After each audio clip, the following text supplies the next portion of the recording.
This is an iHeart podcast. Guaranteed human. Stuff You Should Know is brought to you by Grainger. Grainger knows that if you're an HVAC technician and a call comes in, you need a partner that helps you find the right product, fast and hassle-free. And you know that when the first problem of the day is a clanking blower motor, there's no need to break a sweat. With Grainger's easy-to-use website and product details, you can be confident that soon you'll have everything humming right along. Call 1-800-GRAINGER, click Grainger.com, or just stop by. Grainger, for the ones who get it done. Hey everybody, the official Big Bang Theory podcast is back, covering seasons 3 and 4 of the show. Each week, host Jessica Radloff speaks with crew and cast members like Kunal Nair, Mayim Bialik, and Kevin Sussman. Hear about the Easter eggs you may have missed, behind-the-scenes stories, and how certain real-life relationships shaped some of the most memorable storylines. Watch the official Big Bang Theory podcast on HBO Max or wherever you get your podcasts. Hey everyone, it's Josh, and for this week's Select, I've chosen our 2019 episode, Cave Diving, Totally Nuts. One of the most apt titles for any of our episodes. Cave diving is indeed nuts, and you need nerves of steel, or to be utterly careless, because it's one of the most dangerous activities a person on Earth today could pursue. But both cave diving and the things that cave divers do and see are both immensely interesting. So I hope you enjoy listening to this classic episode as much as I did again. Welcome to Stuff You Should Know, a production of iHeartRadio.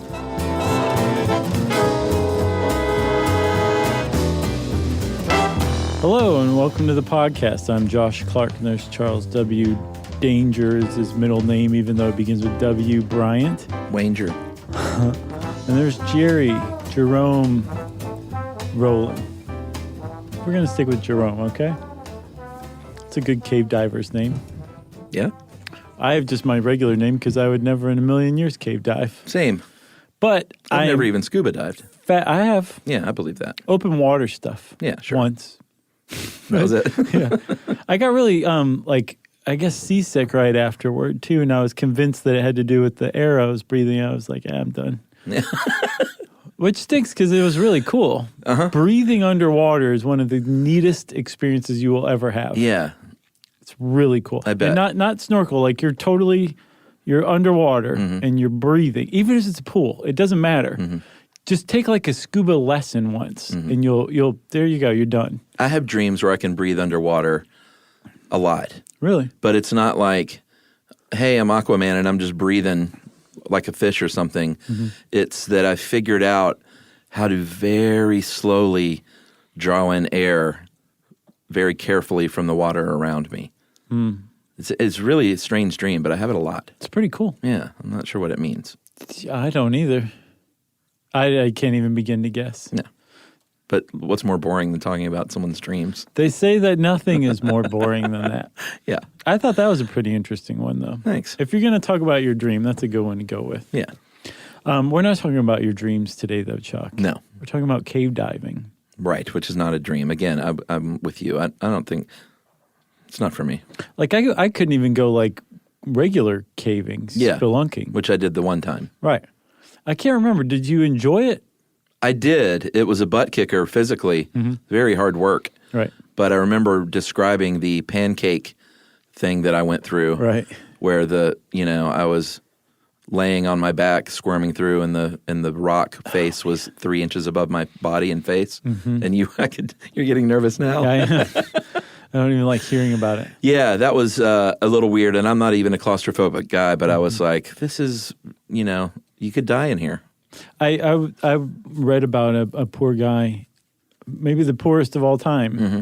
Well, one of them who was caving with his family, friends and family, and got stuck and ended up dying. And his they could get to him, they could move his foot, they could touch his legs, but he was just so stuck that they just couldn't do anything for him. So they just decided to go home? He died. No, they were there the whole time. Oh, okay. But he, over I think the course of 24 hours, he just died the slow, terrifying death. So they could reach his foot, but not his mouth, clearly. Yes. To give him, nutrients. They tried to give him stuff through an IV. I think they tried to give him a sedative. Oh. And it kept falling out of his leg, so they couldn't even do that. Oh, gosh. Yeah, it was bad. That's hard to even hear about. I know. Man, But this is cave diving. Which is even more dangerous than caving. Yeah, and there's a few types of diving. There's the open water diving that you were talking about. There's cavern diving, and open water diving just means if you get in trouble, go up, and you'll reach the surface. Exactly. You're not going to get hit in the head by a cave ceiling. Right, or pinned down through a crevasse. No. Cavern diving is a little different in that you're in a cavern, but you should be able to see sunlight above you, and if you go up, you can get your head out. Eventually, from what I saw, the definition is you're no more than 70 feet deep, Okay. and you're within 130 linear feet of the cave mouth. Okay. Or more specifically, your surroundings are illuminated by daylight. Mm-hmm. That's really what separates cavern diving from cave diving. Yeah. It's kind of like, remember our biospeleology episode? Oh, yeah. So this would be the twilight zone. Between the dark zone and the light zone, that would be kind of cavern diving in the twilight zone. Right. Then you get to cave diving, and that is serious business. This is not what's considered recreational diving. This is going deep and dark. Yeah, with And- David Reese. Going deep with David Reese. I haven't spoken to Reese in a while. Love that guy. Oh, he's a great guy. Yeah. So this is technical diving. Well, hold on. Can Like I I give said. another definition of... I squandered my You mean my going turn deep wasn't on that Reese joke. going deep wasn't good enough? Cave diving is diving with an overhead environment. So that separates it from open water environment. Yeah, like if diving. you go and panic and swim straight up, you're going to bonk your head. Yeah, you might have and gone still up be underwater. a foot. Yeah. And you have no direct vertical access to open air, surface, or light. Yeah. This is extremely important. It's basically a horror movie. Yes. Yeah. A nightmare. A living nightmare that you're doing on purpose, that you paid a lot of money to equip yourself for. Yeah.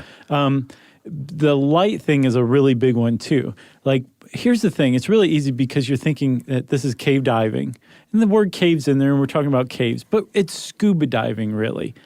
But it's scuba diving inside a cave. Right. This is a really important thing to not lose sight of.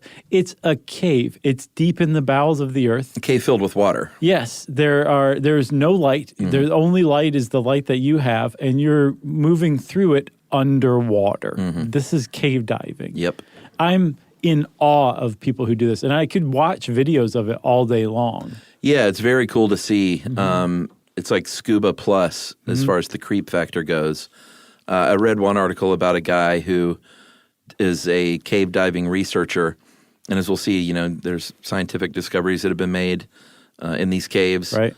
Because just like the deep, dry caves, the things that live in there are remarkable. Yeah. And this guy was 69 years old and still going strong, and said his family, always worries about him, but he's super experienced, knows what he's doing, but is still fraught with danger. Yeah. I do have a few death stats if you want. Lay them on me. I read a scientific presentation called 30 Years of American Cave Diving Fatalities. 1985 to 2015? You got the same one, huh? Uh-huh, yeah. This is by the Divers Alert Network. 161 divers had died over that, how long was that? 85 to 2015? 30-year period. 67 of them were trained. 87 were untrained, which is crazy. Like, I don't know what they're doing down there to begin with. A fool Yeah. if you just take up cave diving for the first time. But, yeah, exactly, because 67 trained cave divers perished.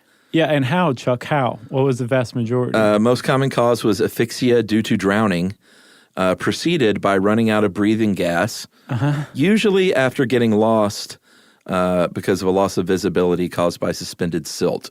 Yeah. And that's where most of these are in Florida. And that's where I learned about the silt out.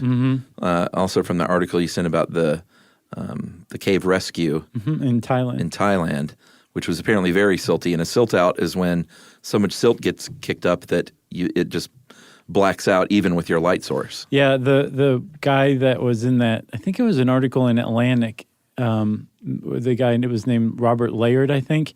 He's a cave diving expert. And he said you can put your light up to your mask and you can kind of see your light, but that's it. Oh, boy. And you're in a cave, so you don't know where to go. Even feeling your way around is not going to help you. And the problem with a silt out is they can last for so long in a bad case of a silt out that you will run out of air before the silt settles enough for you to see through. So it's a bad jam. Well, and then you probably read the same interviews, but there's panic is what this guy said is what usually happens, even with an experienced diver, because there's no escape, there's no quick way out, and things tend to have a domino effect. So if you're in a silt out, like you said, you try and stay as still as possible, and it's still maybe not going to work. Mm-hmm. You're getting nervous again. I'm kind of fidgety now that you pointed it out.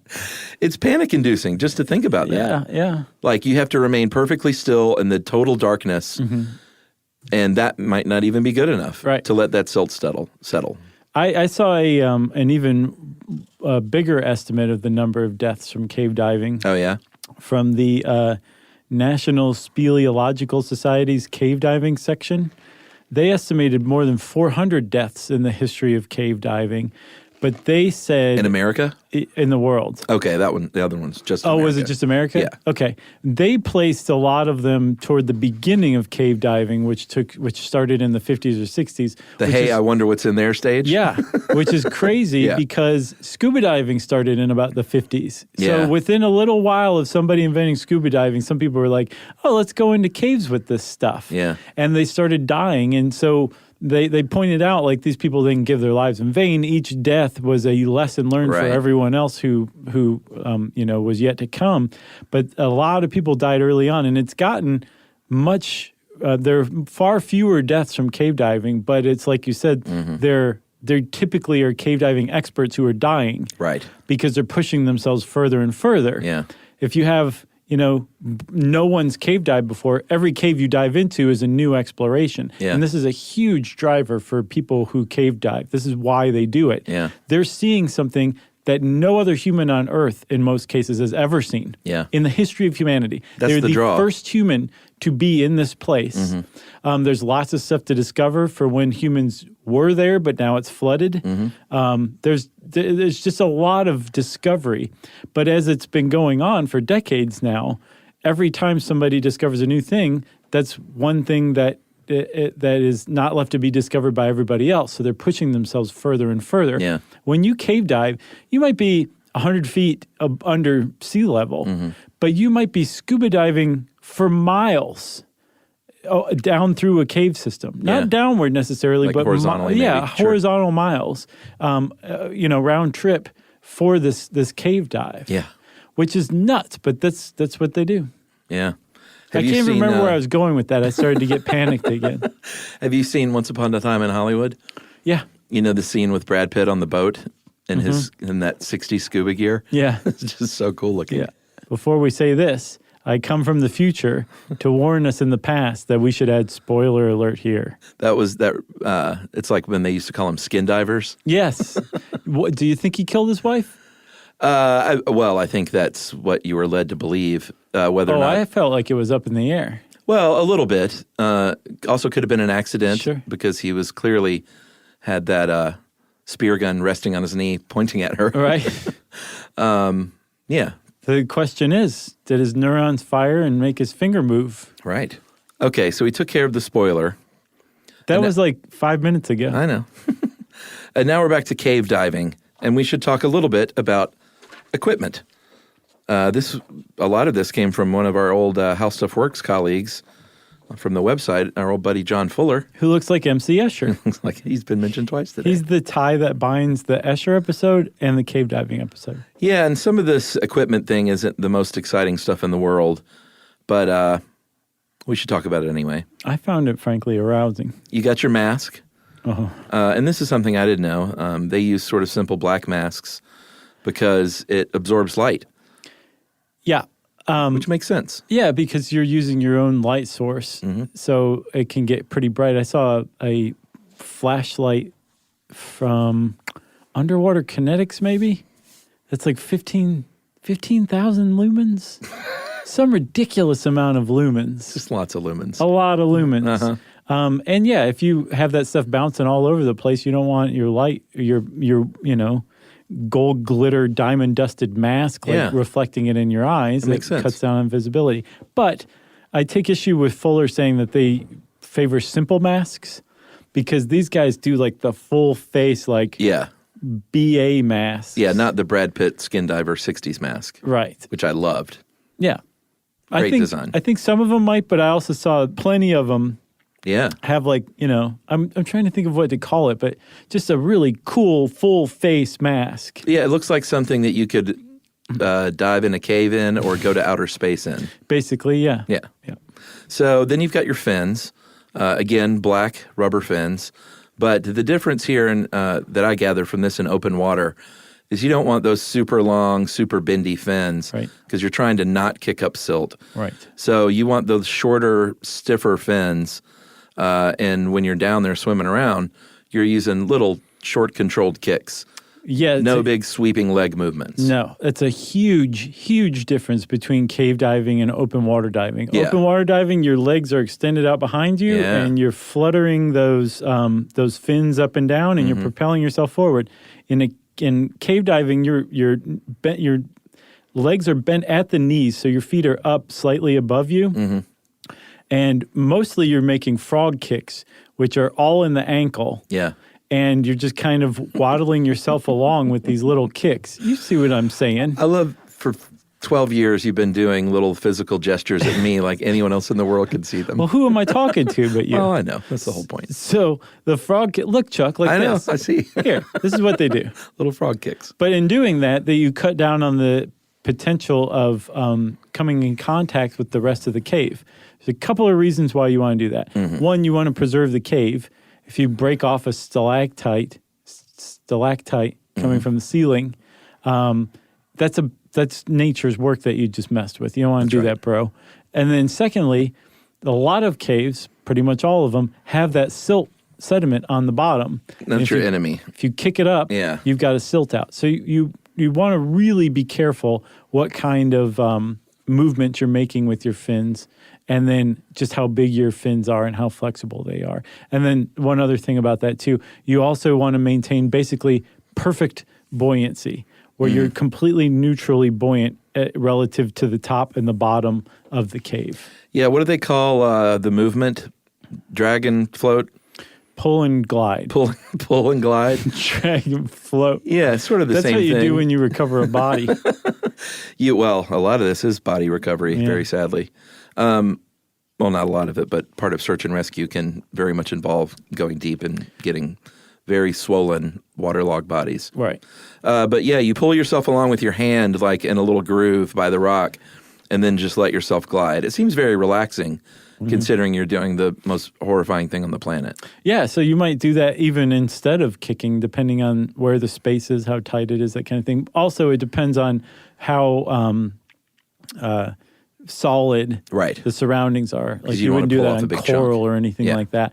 And then also, apparently, you only do that when you have a current.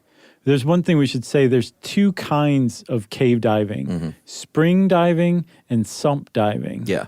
And in spring diving, that's where you see like the pictures in like National Geographic magazine where it's just this beautiful cave and there's just two people in scuba gear floating in the middle of it. Yeah. That's a spring-fed cave where you've got water moving through it, keeping it very clear because there's no way for sediment to settle because the current's moving too quickly. And you use that current to pull and glide. That looks like something that has a little bit more appeal. Yeah, but I mean, it's just as dangerous as anything else. Sure. Like you said, most of the people who die cave diving die in Florida, and that's what they're doing is diving in those springs. That's true. And the other time, the sump kind, those are a little more scary to me. That's a cave system where if you imagine like kind of like a zigzag, like Charlie Brown's shirt, say that's the cave system, the inside of the cave. Half of the bottom half is covered with water that you have to scuba through, but you also have to climb over through dry parts in air and then get down to the water again. That's the sump kind, and that's super sedimenty. And you really got to know what you're doing there. That's the most dangerous kind by far. Yeah. You have your suit that you're wearing, and you can wear a wetsuit, a standard wetsuit, or a dry suit. These are not cheap. They cost, several $1,000s for a good one. All this equipment is not cheap. No. So it's not the kind of thing that you just sort of decide to try out. Right. So you have to be wealthy Yeah. and totally out of your mind to cave dive. Dry suits are sealed off. So, if you've ever put on a wetsuit, part of the process is getting in that cold water and letting it fill up your wetsuit, which will warm it up. That's the idea. Eventually. Is that water warms, but that process isn't fun. Getting in and out of a wetsuit isn't fun either, No. to be honest. And it's not that flattering. No. God, wetsuits are the You just worst. kind of have to go with it, We had to wear them when we scuba dive with the whales, right? Yeah. The Man, whale sharks. seems at like the 100 years aquarium. ago. It was easily 100 years ago. The dry suits seal off that water, so you are dry. That's why they call it a dry suit. Your body doesn't get wet. And the cool thing here is that you can layer up some clothing and then put on this suit so you can stay warmer. Right. It's much more pleasant, I imagine. Like silkies or something. Yeah, I love the silkies. And then John makes a good point. You want to have like extras of just about everything. Like you don't go down there with a flashlight. I'd have 8 flashlights strapped to every single limb on my body. Sure. Like I'm sure they carry like an extra. I would have a bunch Yeah. of extra light. Yeah. 150,000. You got your little knife. If you get snagged, you cut things. I would have 9 knives, Yep. 8 flashlights. Well, you do want a redundant amount of stuff, like you were saying. Like just because if something goes wrong down there, you are toast. Yes. Unless you can slowly and deliberately get yourself back to the surface of the ocean. That's right. So yeah. But the other thing you want to do too is you're in very cramped quarters here, so everything has to be strapped down pretty closely to your body or in like a pocket, because you can't have any stuff hanging down because you'll get tangled up. Don't want to get tangled up down there. I know this is kind of amateur hour stuff because we're not a good breaking point, but we should probably take an ad break right here. No, I think it's a great time. And okay, we'll good. talk about how you breathe down there right after this. Stuff you should know.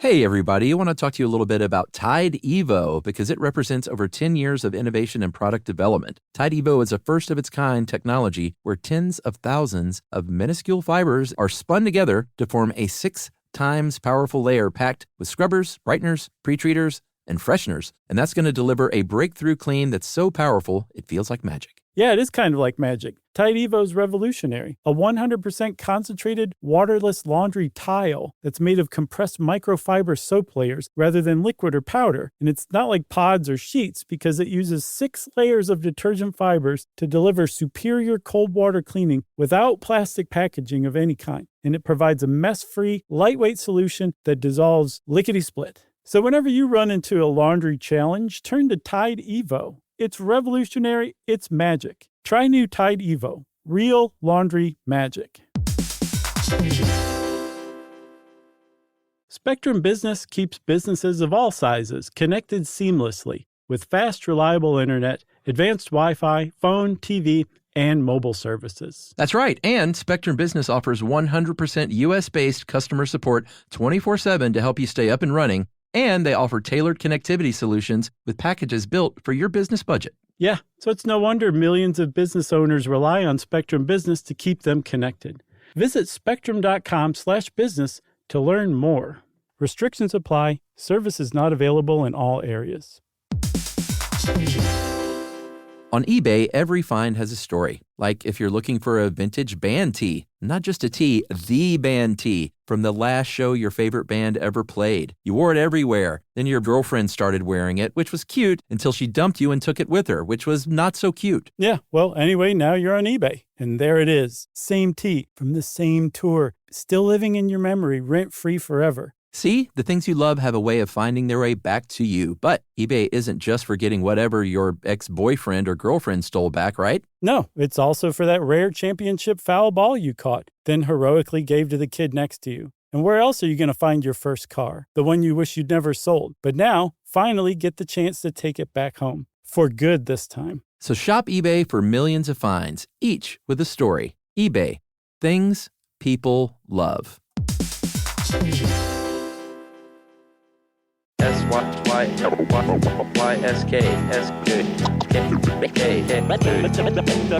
you should know. Stuff you should know. Sorry, everyone. I'm so sorry. So you need to breathe down there. Everyone has seen a scuba tank, but it's a little bit different.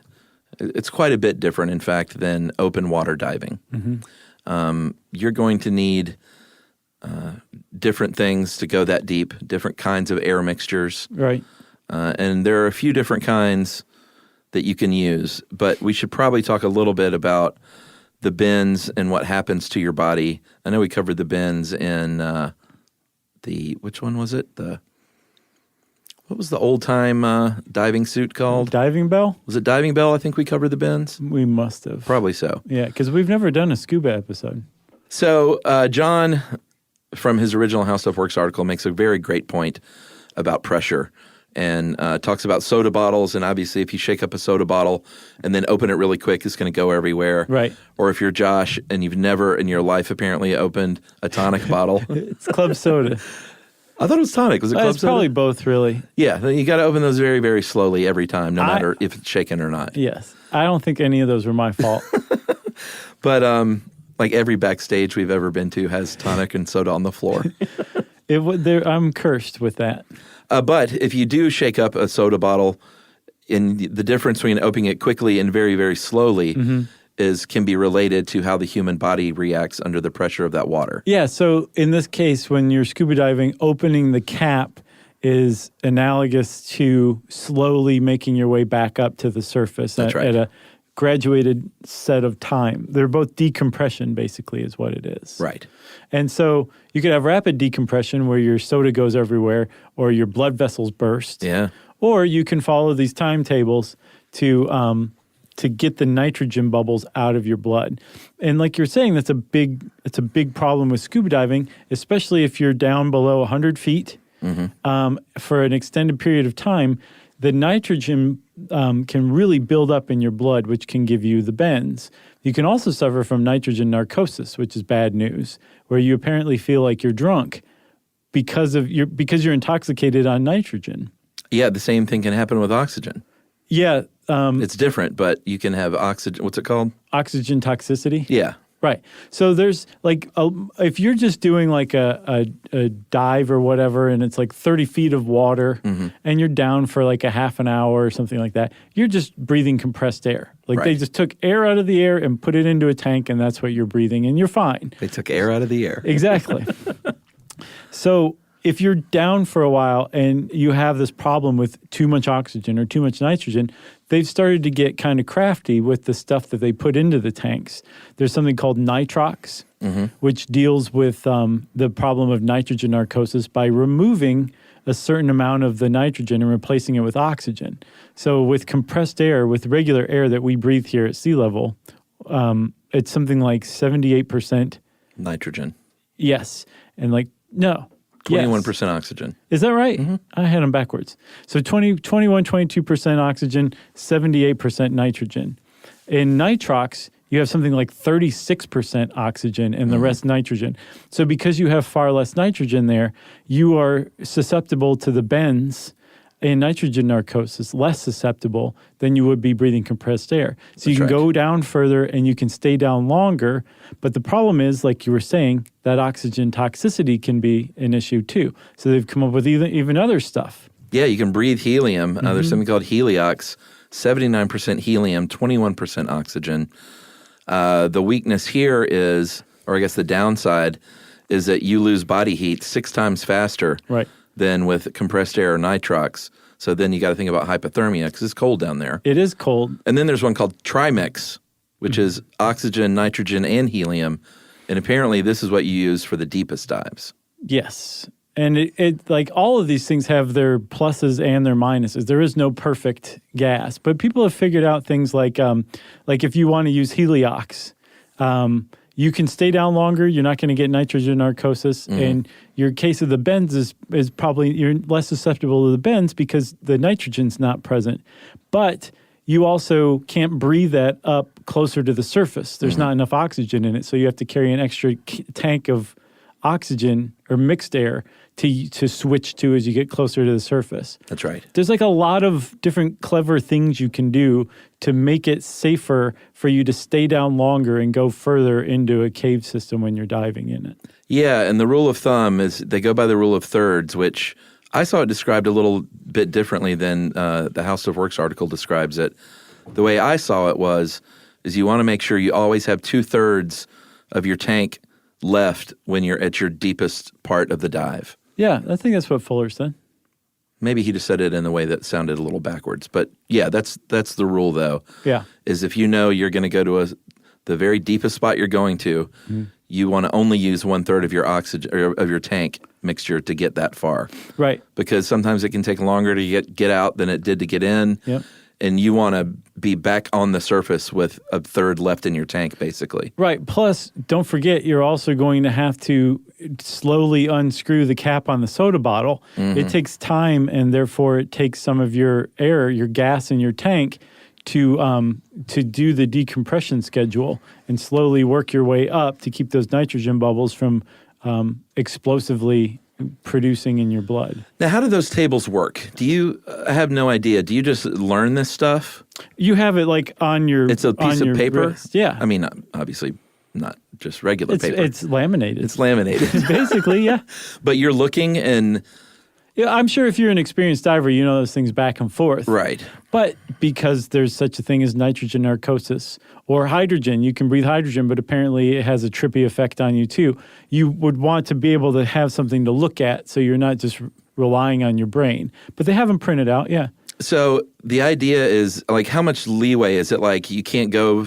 Like, don't go 10 feet higher or you're in big trouble. Like, it can't be it's not down to the necessarily- inch or anything, right? I don't think it's that, although I suspect that as we advance, like, we'll have it down to the inch and, like, by different kinds of people and genetics and stuff like that. But right now, I think it is graduated in 10 feet or maybe 10 meters because that's an atmosphere.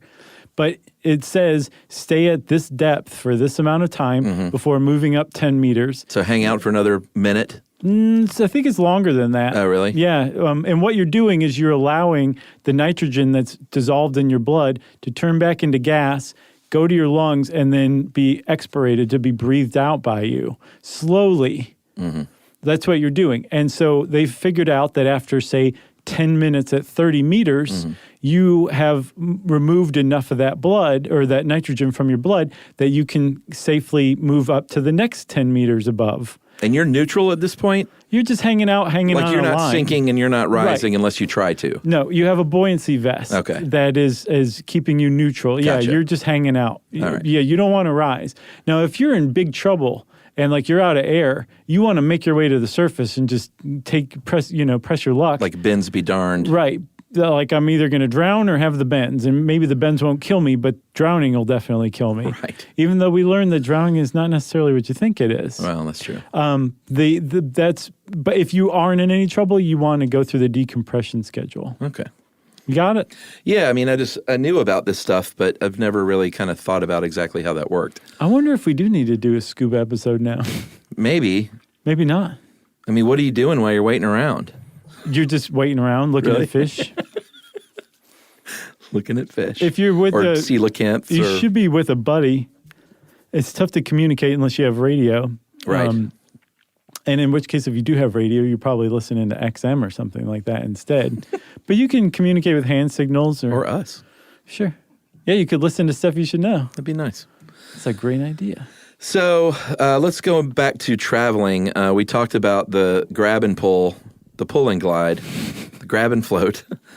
You can also have one of those, and this is what I would totally have, one of those cool little DPVs, driver propulsion vehicle. Yeah. It's the little torpedo-looking, it's sort of like a boat propeller that's enclosed, and it just pulls you along. Yeah, you just hang on to it and it drags you behind it. Yeah, I always thought those were really cool. Yeah, they are cool. They're kind of James Bondy. Yeah, very much.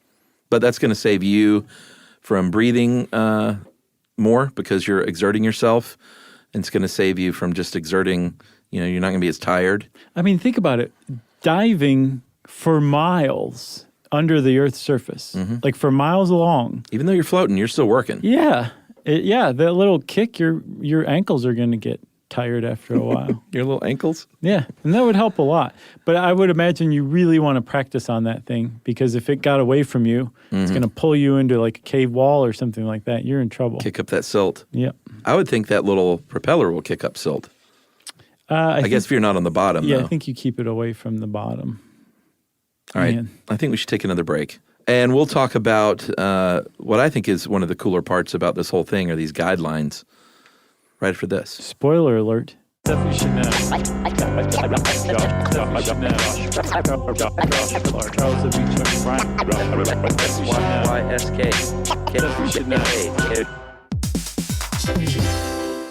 Hey, everybody. I want to talk to you a little bit about Tide Evo because it represents over 10 years of innovation and product development. Tide Evo is a first-of-its-kind technology where tens of thousands of minuscule fibers are spun together to form a 6 times powerful layer packed with scrubbers, brighteners, pre-treaters, and fresheners. And that's going to deliver a breakthrough clean that's so powerful, it feels like magic. Yeah, it is kind of like magic. Tide Evo is revolutionary. A 100% concentrated, waterless laundry tile that's made of compressed microfiber soap layers rather than liquid or powder. And it's not like pods or sheets because it uses 6 layers of detergent fibers to deliver superior cold water cleaning without plastic packaging of any kind. And it provides a mess-free, lightweight solution that dissolves lickety-split. So whenever you run into a laundry challenge, turn to Tide Evo. It's revolutionary. It's magic. Try new Tide Evo. Real laundry magic.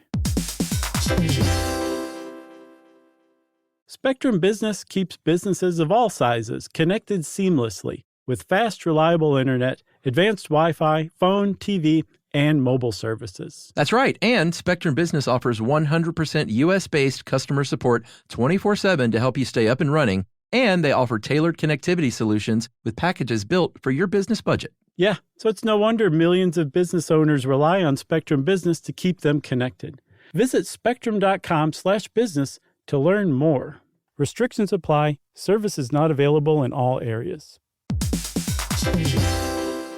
On eBay, every find has a story. Like if you're looking for a vintage band tee, not just a tee, the band tee from the last show your favorite band ever played. You wore it everywhere. Then your girlfriend started wearing it, which was cute until she dumped you and took it with her, which was not so cute. Yeah, well, anyway, now you're on eBay. And there it is. Same tee from the same tour. Still living in your memory, rent-free forever. See, the things you love have a way of finding their way back to you. But eBay isn't just for getting whatever your ex-boyfriend or girlfriend stole back, right? No, it's also for that rare championship foul ball you caught, then heroically gave to the kid next to you. And where else are you going to find your first car? The one you wish you'd never sold. But now, finally get the chance to take it back home. For good this time. So shop eBay for millions of finds, each with a story. eBay.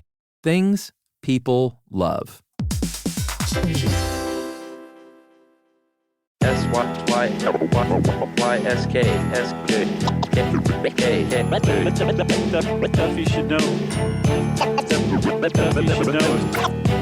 All right, you're underwater. You're 100 feet into a cave. It's pitch dark. Yeah. You got your little flashlight, but you need a little trail of breadcrumbs, right? Yeah, more than that. You can get disoriented down there, even if you're super experienced. Right. So you need something that says, go this way to live.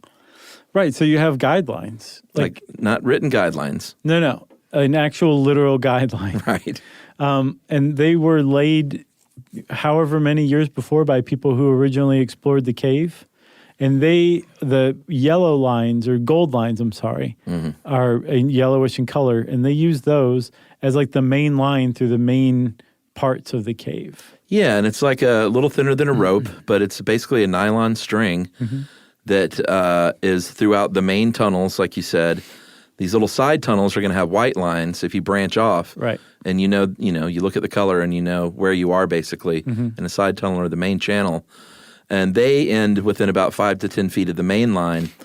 That main line, too, doesn't go right to the top of the entrance. Right. Because apparently that is an invitation for dum-dums to say, like, hey, look, let me see where that leads. Right.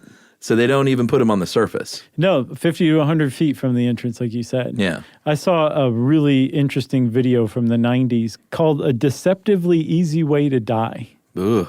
And it's like blood on the asphalt, but for cave diving. Right. It's like an instructional video with recreations and crazy camera shaking like, oh, Really? it's out of control. Yeah. And the guy, it's from the cave diving chapter of the National Spelunking Society. And like, it really like is meant to scare you. The guy Sure. even says like, am I scaring you a little bit? Good.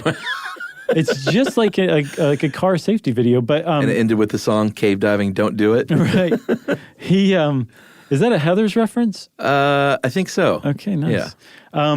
But he was saying this guy who was astounding. It was almost like he was a ventriloquist. He barely moved his mouth and words were coming out. You got to go watch this.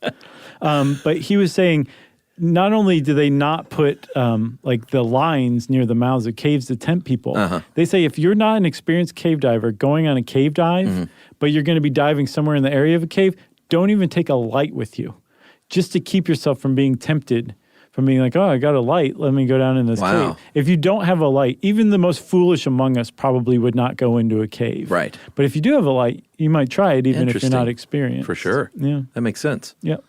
But You're still a dum-dum if you do it. Exactly. They do have entry lines though, and that is if you go to explore in a cave, it's a temporary line that you do, and this is the one that you do tie to a big rock on the surface, and then you take that to the main line that's 50 to 100 feet inside, Right. and then everything's all connected. Because John makes a great point. You've got to be able to, if in the worst case scenario, if it's dark down there, pull yourself along this line. Give the okay sign to your buddy, and you've got to maybe do this in total darkness. Right. With your eyes closed. Let's say your flashlight's off Yeah. or it's silty. Silt out. Yeah, the scary stuff. I have the impression that you're kind of supposed to be hanging on to this guideline basically all the time. Oh, really? Yeah, or like Have it nearby? inches away from it Yeah. at all times. I would want it within grabbing distance. Yeah. For sure. yeah. Did you read up about the dwarf markers? I predicted that the dwarf markers existed because, before I got to that part, I was like, surely they have thought of this. Like an arrow? Yeah, it's Okay. it's like a plastic, basically arrow on the line saying this way, not that way. Well, yeah. Because I mean, if you're in a cave system and you turn around, you are like, wait a minute, that doesn't look anything like what I thought I just came through. Talk about panic. Luckily, you have the guideline, Yeah. but which way is the guideline leading you? Yeah. So that's what these dwarf markers are. They're arrows pointing the way to the mouth of the cave, the way out, basically. Did you see the history of the dwarf marker? No. Because I immediately was like, why is it called a dwarf marker? It was just such a weird name. And apparently I got this from A Brief History of the Cave Diving Line Arrow by Alexander Cofield Feith. Nice. And there was a death in 1976 at Peacock Springs in Florida where pre-dwarf marker, and I guess this person died from the situation you just explained, like went deeper into the cave instead of on the way out. I know. And a man named Louis Holzendorf invented this thing out of duct tape. So he made these duct tape arrows, and they called them dwarf markers. But because they were because they were tape and all dwarfed up, they would deteriorate or fold up and not work over time. So later on, flash forward, a man named Forrest Wilson invents these modern dwarf markers. And one of the stipulations, he was like, we got to call them dwarf markers still, Right. which is very cool. But these are finally made out of plastic. It's a plastic triangle. You fold it over the line and snap it shut, basically. Nice. So thanks to Forrest Wilson and Louis Holzendorf, the worst case scenario, which Right. is I'm getting out of here and you're just going deeper. Right. That will never happen. Forrest Wilson told everybody we got to call them dwarf markers, and they're like, after Holzendorf? He's like, who? Oh, man. That's a good dumb joke. Took a lot of setup too, though.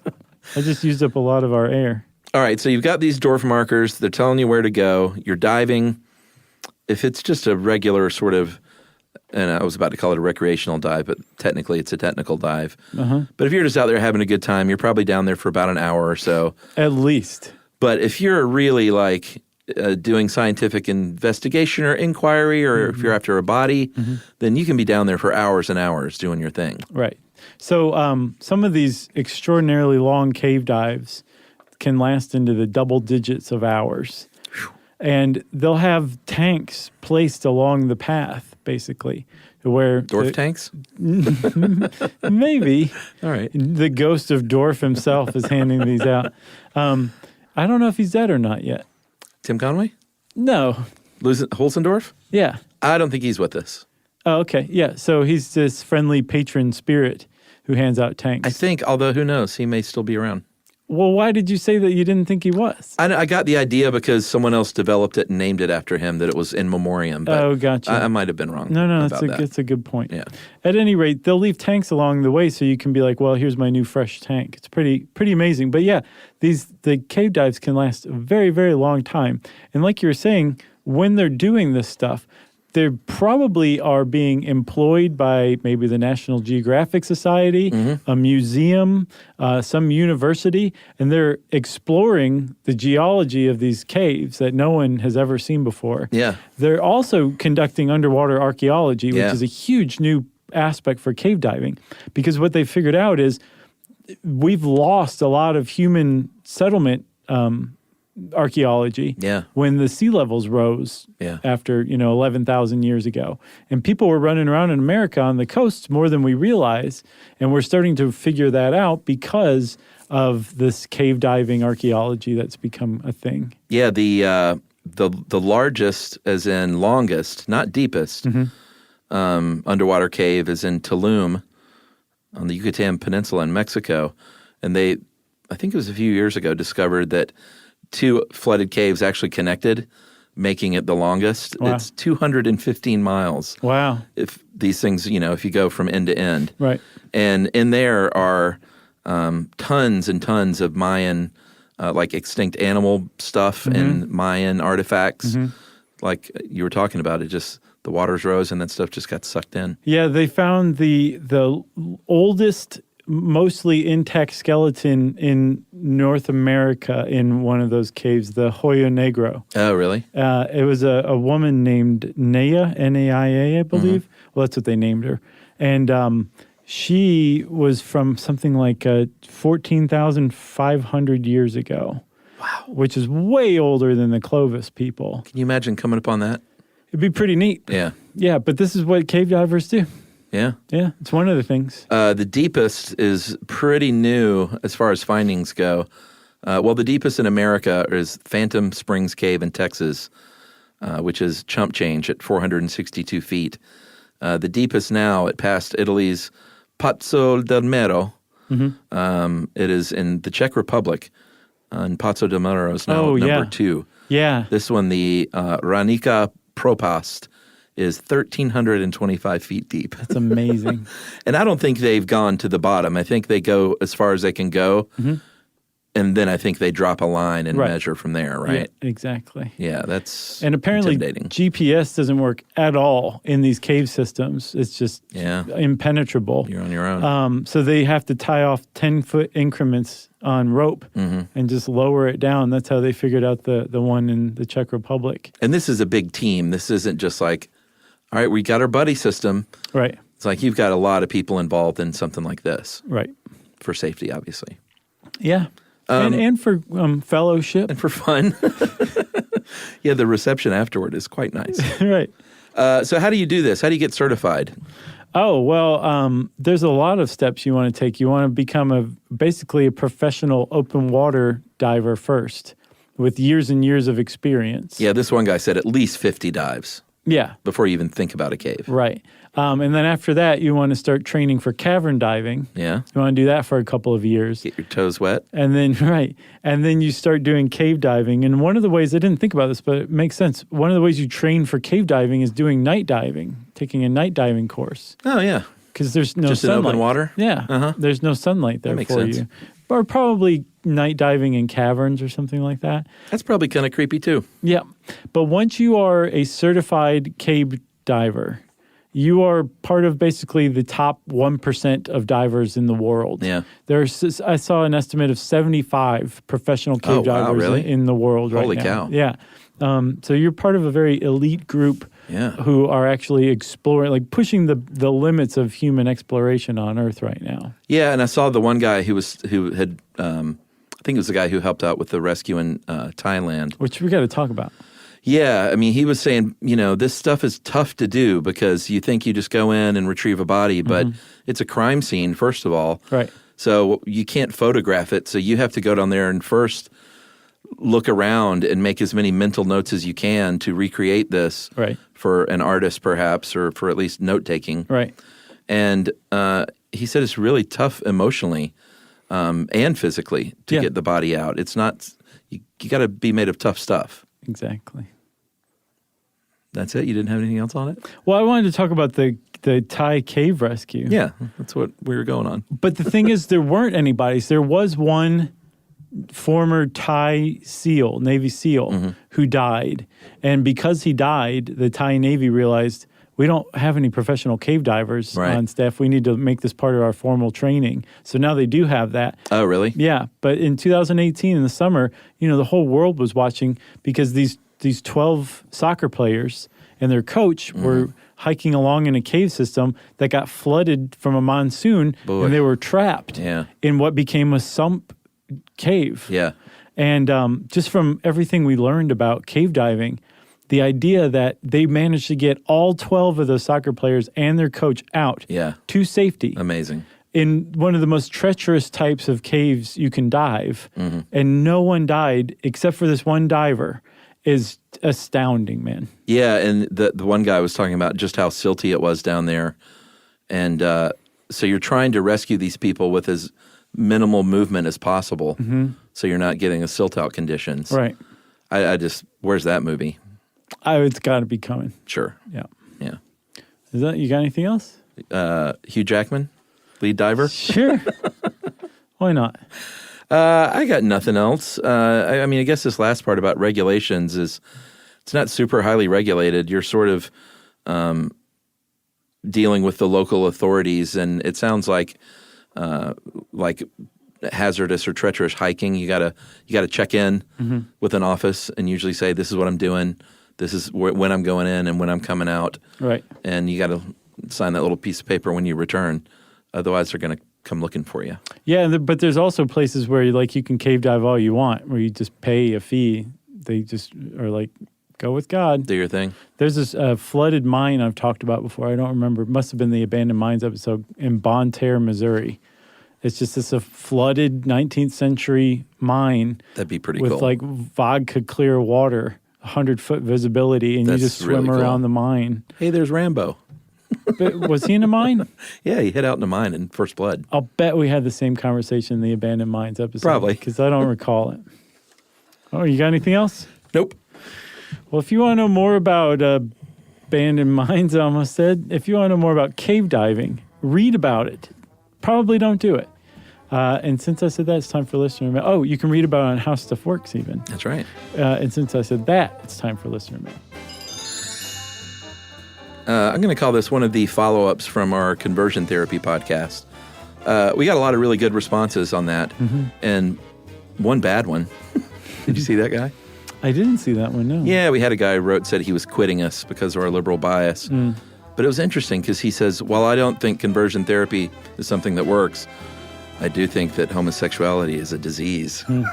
He's one of those. Sayonara. And I wrote him back and I was very nice. I was like, you could probably find podcasts that are better suited for you. You didn't say sayonara? No. Cultural appropriation? Yeah, I just said, good luck to you, sir. That was very classy, Chuck. Yeah. I always think it's interesting when people write us to tell us they're quitting us. Right. Have you ever taken the time to do that? No, I have not. You just quit something, right? Yes. Yeah. Keep it to yourself. Maybe ran about it to friends for a little while until you get it off your chest, but just so you know, person I've never met. This is from Jordan. He says, "Hey guys, as a Southern Baptist turned agnostic, I absolutely detest the acceptance of the garbage psychotherapy pseudoscience of CT. Josh mentioned that if you've ever been an early teenager and late teenager, you know what it's like to be sexually confused or curious. When I was between the ages of 14 and 17, I was called gay or the F word many times. I did have what some might consider telltale signs, stereotypically at least associated with being gay. The bullying and verbal abuse was so intense and frequent, I truly started to question my sexual preferences. That question was put to bed quite definitively one night when a very good male friend of mine and I decided to experiment some. I'll spare the specifics, but I realized that night this just was not doing it for me. But being the good Baptist boy that I was, I felt guilty about that night, and even though I was not aroused, it was still a homosexual act. I carried that guilt with me for many years and through college until I realized almost every other male friend of mine had some kind of experience that they could look back on and say, this is when I knew I was straight or gay or bi or trans or whatever. At that point, I was finally able to let go of that guilt, and what a relief that was to my mental health. I wanted to thank both of you for making the point that an experience or a feeling you have in that time of your life should not be anything to feel guilty about. I didn't know that when I was mentally abusive to myself over a long time. What is shameful is how many people would use the knowledge of such an act as a weapon to abuse the person even more. Oh, boo hiss. Boo hiss. So to every teenager out there, please don't think there's something wrong with you because of your curiosity. Embrace yourself. Don't worry about what your peers or elders may think. You are perfect the way you are. Nice. Boom. That's from Jordan. Thanks, Jordan. Jordan wasn't even anonymous. Good for you, Jordan. Yeah, he even drew a little mic dropping. Right. That was a great email. Yeah. That's funny if the guy who wrote in to say he was quitting us, he's like, oh, cave diving. I'll give him one more chance. He gets to the listener email. He's like, that's it. He's going to send us another email. He's like, oh, this next one's called The Gay Disease. Maybe I should listen. Well, that was very nice of Jordan to shout it out to everybody out there. Yes. Way to go. If you want to shout something out to support and encourage your fellow humans, we love that stuff. You can go on to stuffyoushouldknow.com and send us something on one of our social links, or more better, you can go to your email client and send us an email to stuffpodcasts@iheartradio.com. Stuff You Should Know is a production of iHeartRadio. For more podcasts from iHeartRadio, visit the iHeartRadio app, Apple Podcasts, or wherever you listen to your favorite shows.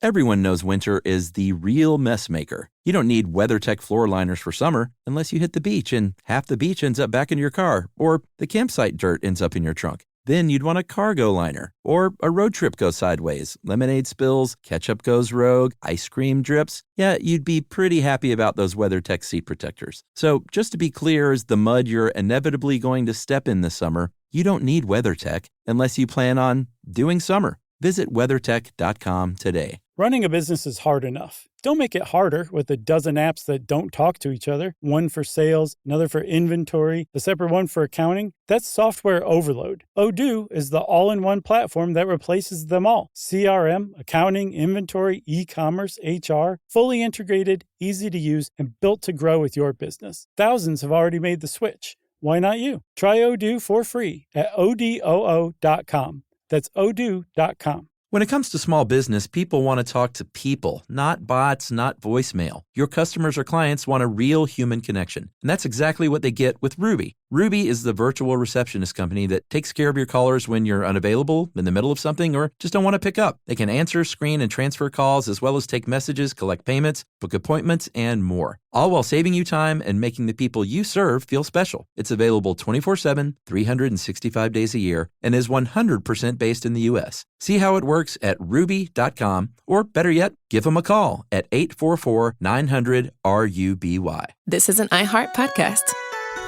Guaranteed Human.